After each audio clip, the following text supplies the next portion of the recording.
अच्छा, तो मेरे प्यारे बच्चों, हमने objective of data governance discuss किए। अब हम यहां पर बात कर रहे हैं की कंपोनेंट्स ऑफ डेटा गवर्नेंस के हवाले से। यानी कि यहां पर मैं इसको इस तरह से कहूंगा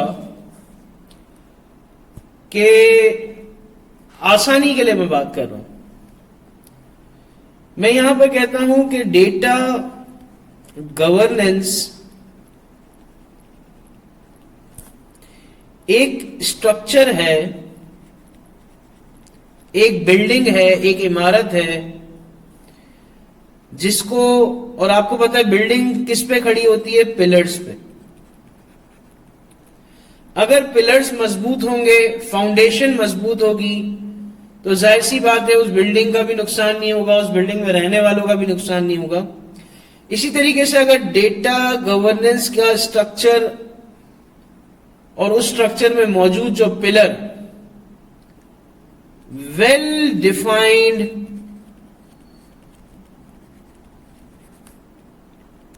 वेल क्रिएटेड,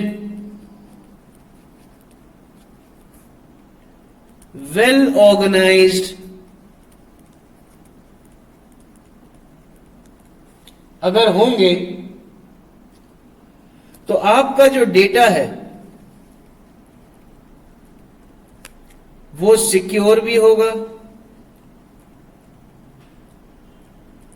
वो एक्यूरेट भी होगा, और उसमें कोई कंप्लेन भी नहीं आएगी। सही है ना? यहां तक बात समझ आ गई? आगे बढ़ते हैं। सबसे पहला जो कंपोनेंट है जो अब हम जिक्र करने जा रहे हैं, जो हम डिस्कस करने जा रहे हैं, उसको हम कहते हैं डेटा ओनरशिप एंड स्टीवर्डशिप। क्या कहते हैं? Data ownership and stewardship. इसका क्या मतलब है? ओनर का मतलब मालिक, आपको पता है, यानी कि डेटा का मालिक कौन है? ओनर का मतलब मालिक, और स्टीवर्डशिप का मतलब उसका केयर टेकर, रखवाला। जैसे मिसाल के तौर पे आपके पेरेंट्स जब बाहर जाते हैं तो आपको उस घर का रखवाला बना के जाते हैं, ठीक है ना? तो हमें डेटा गवर्नेंस में कहा जाता है कि आपके ओनर यानी मालिक और केयर टेकर, ये दोनों फिक्स्ड होने चाहिए, इनमें कोई चेंज नहीं आना चाहिए। ऐसा क्यों? क्योंकि ओनर जो होता है वो बेसिकली डिसीजन मेकर होता है। अगर बार बार डिसीजन मेकर ही तब्दील होता रहा तो काम हो जाएगा खराब। जैसे मिसाल के तौर पे आपके पास यहां पर सीईओ है, सीएफओ है, हेड ऑफ डिपार्टमेंट्स हैं, ये चेंज नहीं होने चाहिए। फिर इसके बाद स्टीवर्डशिप स्टीवर्ड कौन होता है? स्टीवर्ड में हमारे पास वो लोग आते हैं जो डेली के ऑपरेशंस को एग्जीक्यूट भी कर रहे होते हैं एंड मैनेज भी कर रहे होते हैं। जैसे कि डेटा एंट्री का करना, डेटा क्लीनिंग का करना,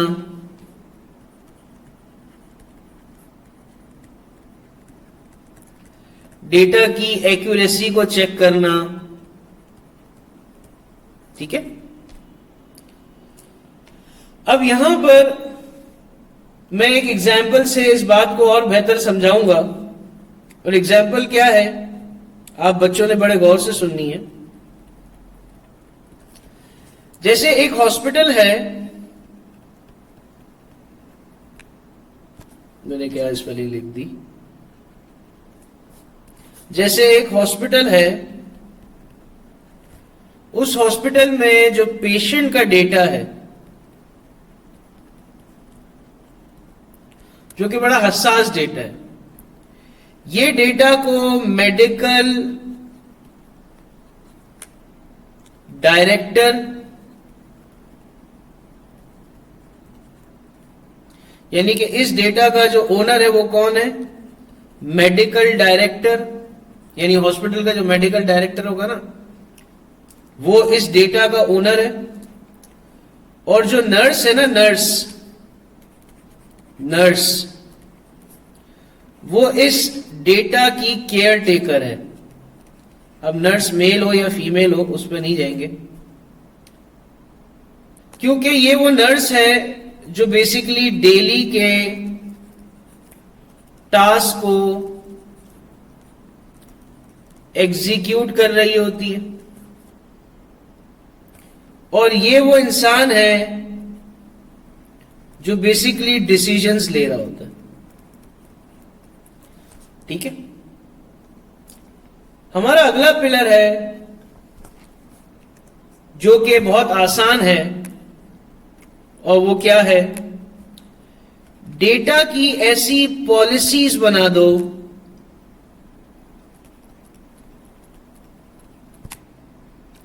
और ऐसे प्रोसीजर्स बना दो जिससे आपका काम आसान हो जाए। अब मैं पॉलिसी का मतलब अगर समझाऊं, मेरे जिन बच्चों को नहीं पता, पॉलिसी का मतलब होता है एक रूल बुक। जैसे ड्राइविंग आप सीखते तो आपको ड्राइविंग लाइसेंस ऑफिस से एक रूल बुक मिलती है, रूल बुक। इस रूल बुक में बेसिकली बताया जाता है हाउ टू हैंडल और मैनेज अ डेटा। ठीक है। Who will access the data,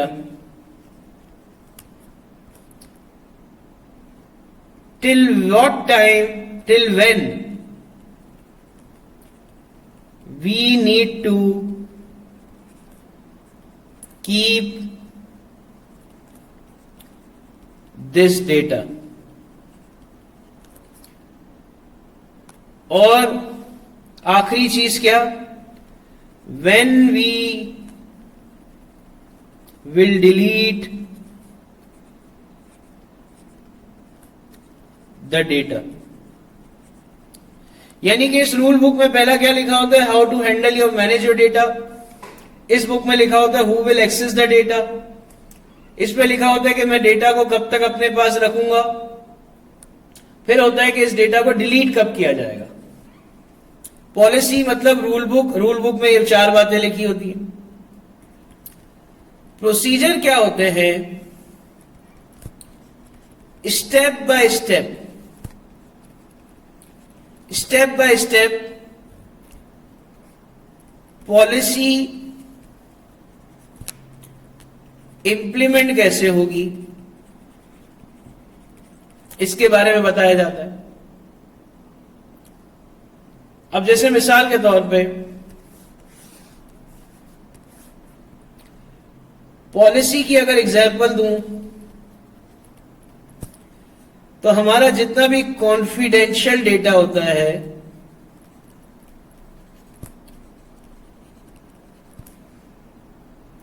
उसको हम सिर्फ 3 इयर्स तक रख सकते हैं। ठीक है।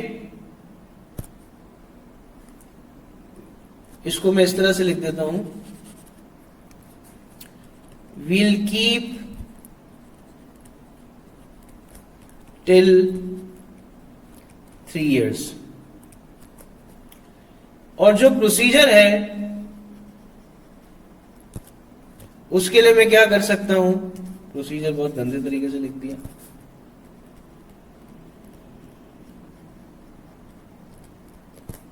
वो क्या होता है? आईटी की जो टीम है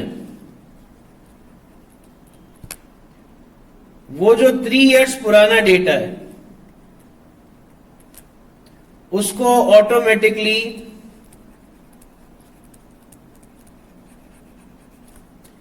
असेस करके डिलीट कर देगी और डिलीशन रिपोर्ट में उसके बारे में अपडेट कर देगी। यानी जो डिलीशन रिपोर्ट होगी, अब वो डेटा क्योंकि डिलीट हो चुका है तो वो कहां मेंशन हो रहा होगा, डिलीशन की रिपोर्ट पर। इसके बाद मेरे बच्चों हमारे पास एक और पिलर है जिसको हम बहुत दफा पढ़ भी चुके हैं, दूसरे अल्फाजों में डेटा क्वालिटी मैनेजमेंट। ये बड़ी इंपॉर्टेंट चीज होती है मेरे बच्चों, क्योंकि अगर डेटा की क्वालिटी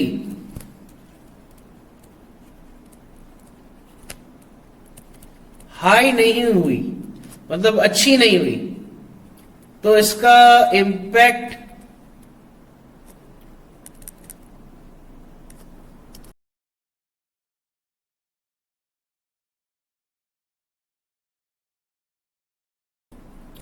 मैं यहां पर इसको लिख देता हूं, डेटा की क्वालिटी मैं यहां हाई नहीं लिखता, क्योंकि अगर आप में से कोई बच्चा इस नोट्स को वैसे पढ़ेगा तो शायद बात खराब हो जाए।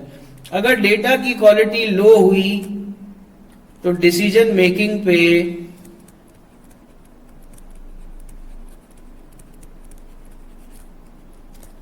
नेगेटिव इंपैक्ट आएगा।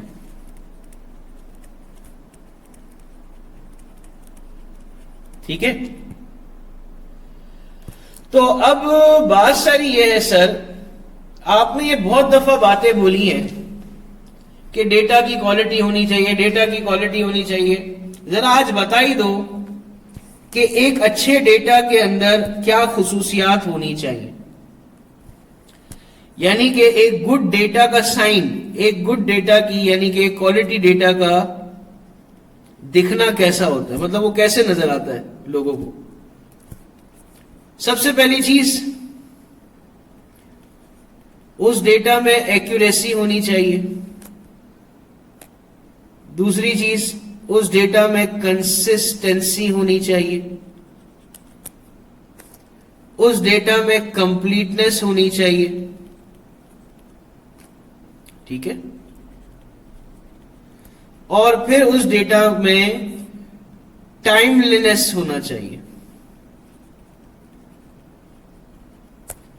यानी टाइमलीनेस का मतलब अपडेटेड होना जरूरी है। अगर किसी डेटा में 4 सिफात पाई जा रही हैं तो इसका मतलब यह है कि वो डेटा गुड क्वालिटी में मेंटेन हुआ।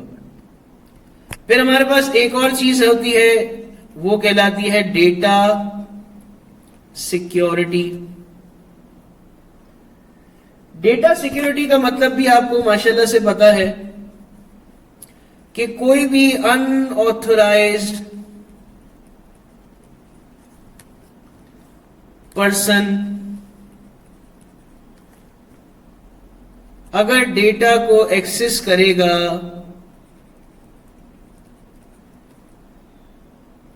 तो वो क्या होगा, कोई फ्रॉड होने के चांसेस हैं। तो इसलिए क्या करते हैं, अनऑथराइज्ड पर्सन से बचने के लिए वो सिस्टम लगाते हैं, सिस्टम बनाते हैं, और वो सिस्टम के थ्रू वो इंश्योर करते हैं कि कोई डैमेज ना हो। ठीक है, फिर हमारे पास एक और चीज है जिसको मैं यहां पर और मजीद डिफाइन करूंगा, यानी कि और भी चीजें, अब ये सुनिएगा कौन कौन सी हैं। फिर हमारे पास एक चीज होती है जिसको हम कहते हैं कंप्लायंस एंड रिस्क मैनेजमेंट। अब इसका क्या मतलब है, कोई भी कंपनी हो, एनी कंपनी, एनी ऑर्गेनाइजेशन, जब बात डेटा की कंप्लायंस की आएगी जब डेटा को रिस्क से बचाने के लिए काम किया जाएगा, तो उस कंपनी पे ये लागू है कि वो company local and international loss को फॉलो करें।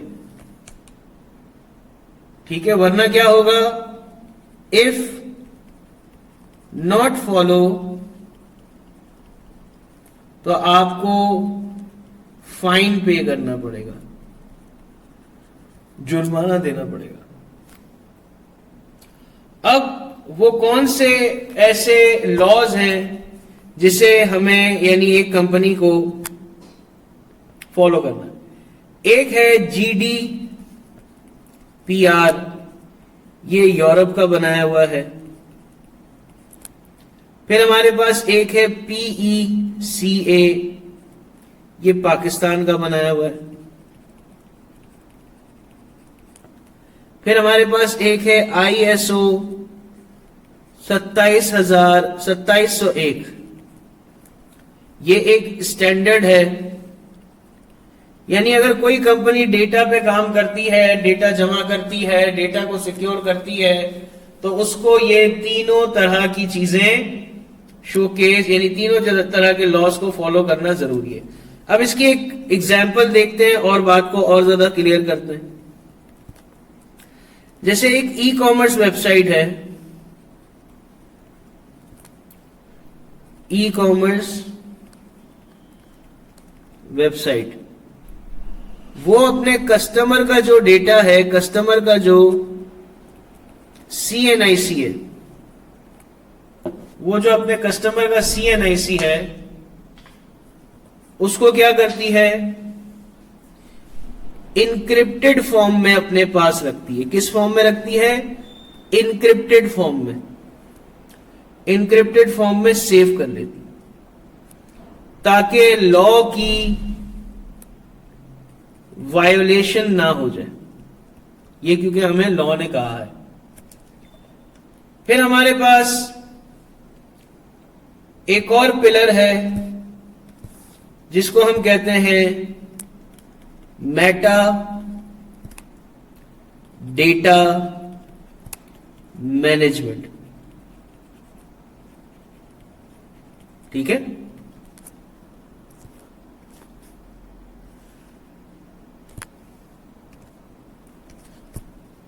इसमें क्या है, इसमें मैं एक बात लिखूंगा, हो सकता है आपको थोड़ी अजीब लगे, डेटा के बारे में डेटा। अजीब लग रही है? डेटा के बारे में डेटा। जैसे आपने एक फाइल, जैसे मिसाल के तौर पे मैं अभी ये जो लेक्चर रिकॉर्ड करता हूं, ये एक तरह का लेक्चर मेरा डेटा है ना, है कि नहीं? अब इस लेक्चर की जो वीडियो है, जिसको मैंने एक डेटा बोला, जाहिर सी बात है आपने नोट किया होगा कि आपके लैपटॉप कंप्यूटर में जो बंदा ये वीडियो बना रहा है उसका नाम आता है हु क्रिएटेड, टाइमिंग बताता है, लेंथ बताता है वीडियो की,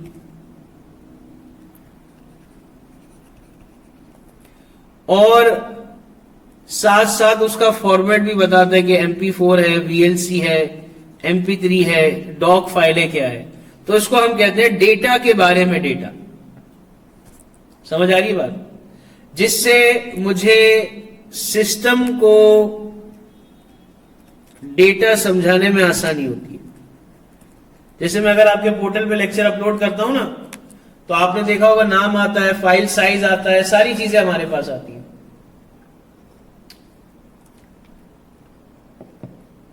फिर हमारे पास एक चीज है जिसको हम क्या कहते हैं, डेटा लाइफ साइकिल मैनेजमेंट। क्या है? Data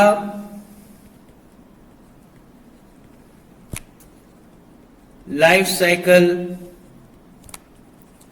management.